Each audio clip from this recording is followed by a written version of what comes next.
माँ रक्तमाला की कथा बहुत प्राचीन समय की बात है। एक असुर था जिसका नाम रक्तबीज था। उसे ब्रह्मा जी से वरदान प्राप्त था कि उसके शरीर से जब भी एक बूंद रक्त गिरेगी, वहाँ एक नया रक्तबीज उत्पन्न हो जाएगा। इस कारण वह अत्यंत शक्तिशाली और अजेय हो गया। उसने देवताओं पर अत्याचार शुरू कर दिए और तीनों लोकों में आतंक फैलाया। देवताओं ने मिलकर माँ दुर्गा का आह्वान किया। माँ ने अपने उग्र रूप चामुंडा को प्रकट किया। यह रूप इतना भयानक था कि उसके गले में असुरों की खोपड़ियों की माला थी, इसीलिए उन्हें रक्तमाला कहा गया। जब माँ चामुंडा युद्धभूमि में उतरीं, उन्होंने रक्तबीज का संहार करने का संकल्प लिया, परंतु जैसे ही वह उसे घायल करतीं, उसके रक्त की बूंदें गिरतीं और नए रक्तबीज उत्पन्न हो जाते। तब माँ ने एक युक्ति अपनाई। उन्होंने अपनी जीभ फैला दी और जैसे ही रक्तबीज का रक्त गिरता, माँ उसे तुरंत चाट लेतीं। इस प्रकार उन्होंने रक्त को भूमि पर गिरने ही नहीं दिया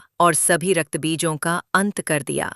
इस युद्ध के अंत में जब रक्तबीज मारा गया, तब देवी शांत हुईं। तभी से माँ को रक्तमाला के रूप में भी पूजा जाने लगा, जो पापियों, अधर्मियों और दुष्ट शक्तियों का नाश करती हैं और भक्तों की रक्षा करती हैं। माँ रक्तमाला की विशेषताएं: उनका स्वरूप उग्र और रक्षक है। वे रक्त की बूंद से उत्पन्न होने वाली बुराइयों का नाश करती हैं। गले में असुरों की खोपड़ियों की माला होती है, जिससे उनका नाम रक्तमाला पड़ा। उनकी पूजा विशेष रूप से नवरात्रों में की जाती है, विशेषकर तांत्रिक साधकों के बीच।